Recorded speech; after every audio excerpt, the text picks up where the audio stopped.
Have you ever wondered why we yawn? And why is it contagious? We yawn to regulate our brain temperature and increase oxygen levels.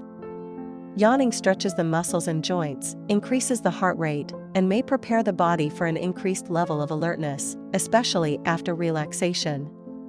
When we see someone else yawn, it triggers a response in our mirror neurons, which imitate the behavior of others.